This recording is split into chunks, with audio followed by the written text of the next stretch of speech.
Então, obrigado, professor de matemática, dar aula em inglês.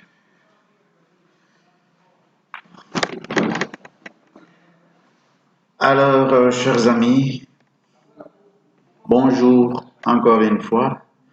Nous nous retrouvons avec nous pour une nouvelle leçon, les adjectifs possessifs et leurs accords.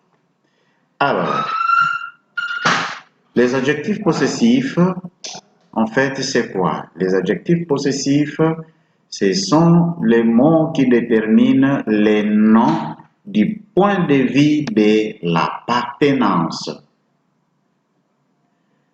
Par exemple, ma couverture, minha cobertura, sa trousse, a minha estojo, no cahier, nossos cadernos. Alors, nous voyons ici parmi les trois adjectifs que nous avons ici, il nous indique la possession, l'appartenance de couverture, l'appartenance de la trousse, l'appartenance des cahiers. Alors, c'est une leçon un peu intense, mais nous allons essayer de vous expliquer calmement pour une bonne compréhension. Il y a plusieurs cas. Quand, le premier cas, quand il y a un seul possesseur et un seul objet, un seul possédeur et un seul objet. Au masculin singulier, on va dire mon, masculin singulier, mon, ton, son.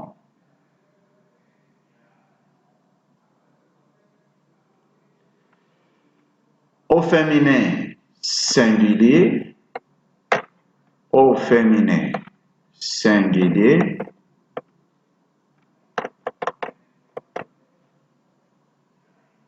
comme vous voyez ici, ma, ta, sa.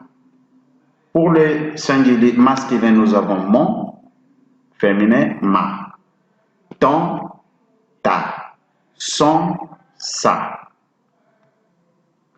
Remarque, devant un nom féminin commençant par une voyelle ou un H muet, on emploie mon, ton, son au lieu de ma, ta, sa. Son histoire. Nous savons que histoire, c'est un nom féminin. Une histoire, on dit. Une histoire. Mais comme ça commence par H muet, comme ça commence par H muet, on ne dit pas sa histoire, non, on dit son histoire. La même chose pour les noms qui commencent par une voyelle, on ne dit pas, si c'est une amie au féminin, on ne dit pas ma amie, non, on dit mon ami comme au masculin. Alors, deuxième cas, quand il y a un seul possesseur, c'est-à-dire une seule personne qui possède plusieurs objets, je répète, une seule personne qui possède plusieurs objets, on va utiliser mais. Contrairement à la première possibilité que nous avions vue, un seul possesseur un seul objet, on a utilisé mon. Un seul possesseur, plusieurs objets, on utilise mes. Un seul possesseur, un seul objet, on utilise ton. Pour plusieurs objets et un seul possesseur, T. La même chose pour la troisième personne du singulier, on prononce C. Mais avec S, T avec S, C avec S. Alors, ça c'est pour un seul possesseur au masculin. Au féminin, ça ne change pas, c'est identique. De la même façon, on a utilisé les adjectifs possessifs pour un seul possesseur, un seul objet, plutôt plusieurs objets au masculin. C'est de la même façon qu'on va employer les adjectifs possessifs au féminin.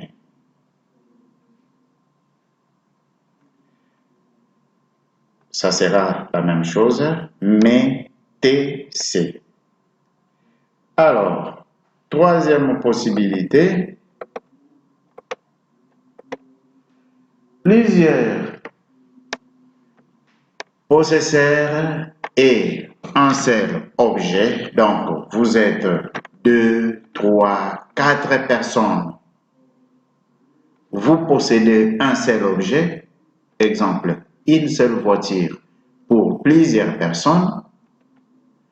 À la première personne du pluriel, on dira notre voiture par exemple. À la deuxième personne du pluriel, votre. Troisième personne, leur. Au cas où il y a plusieurs personnes, plusieurs possesseurs, mais un seul objet.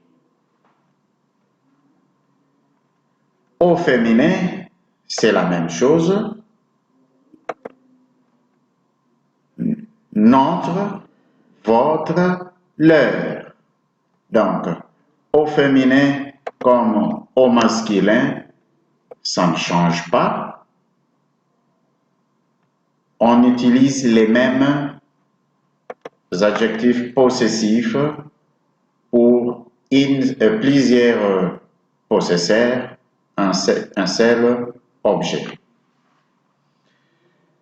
Quatrième cas. Nous avons plusieurs possesseurs et plusieurs objets.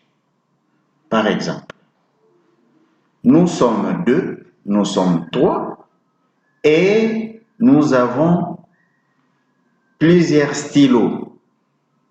Nous avons 2, 3, 4 stylos. 2, 3 personnes, 2, 3, 4 stylos. Au masculin pluriel, nous allons employer nous pour la première personne du pluriel, vous.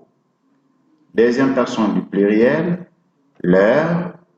Deuxième personne du pluriel, au masculin. Nous passons au féminin. Là aussi, c'est identique, ça ne change pas, donc c'est invariable. Nous avons nos, vos, leurs. On utilise les mêmes adjectifs possessifs pour les féminins et pour le masculin quand il y a plusieurs possesseurs et plusieurs objets possédés. On passe à la partie suivante. cette partie. Nous allons certainement revenir à expliquer cette partie prochainement, mais nous vous l'envoyons déjà dans votre dossier d'aujourd'hui pour ne pas trop vous embrouiller, pour ne pas vous donner beaucoup de choses. On va se limiter aux 4 cas que nous avons expliqués et nous gardons ça pour la prochaine leçon, c'est-à-dire les prochaines explications. Les adjectifs possessifs. Voici la liste des objectifs possessifs. Mon, ton, son, ma. Mon, ton, son pour le singulier masculin. Ma, ta, sa pour le singulier féminin. Notre, votre, leur pour plusieurs possesseurs et un seul objet. Mais, tes, c'est pour une seule personne, un seul possesseur, plusieurs objets. Nos, vos, leurs pour plusieurs possesseurs et plusieurs objets.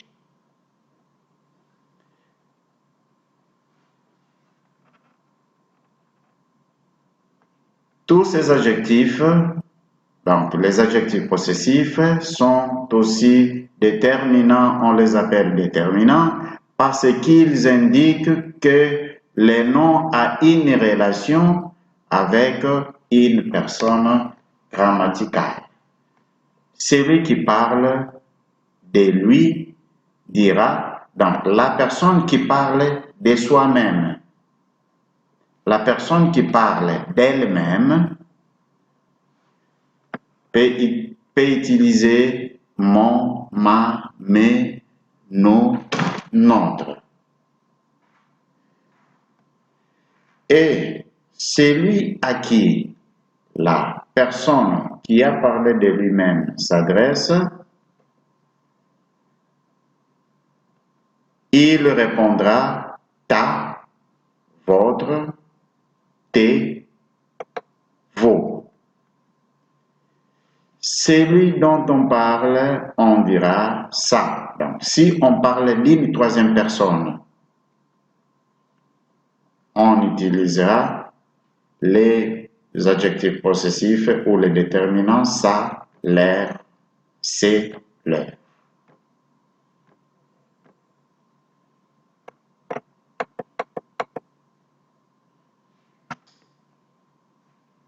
Nous avons 3 déterminants possessifs qui ont un accord selon l'essence.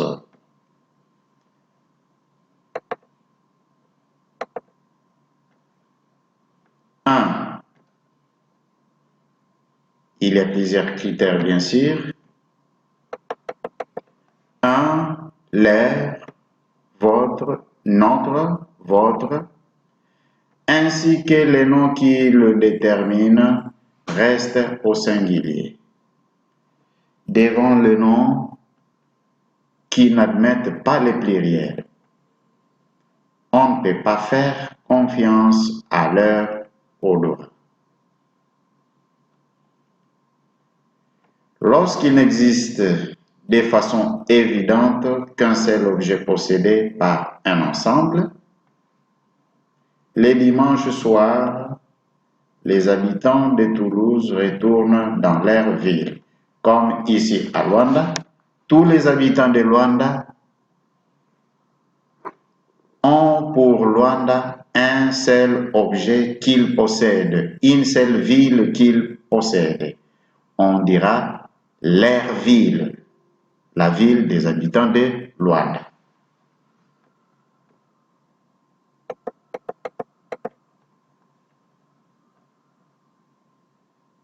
Chers amis, Pour des raisons de temps, nous nous sommes obligés de nous arrêter au point 1 et à la leçon suivante, nous allons vous expliquer la même leçon à partir du point 2. Mais en attendant, nous vous envoyons ou nous vous laissons une série d'exercices, c'est-à-dire vous avez 11 exercices auxquels vous allez répondre avec les adjectifs possessifs que nous venons de voir. Bonne chance, courage. On se retrouve à la prochaine leçon. Ciao.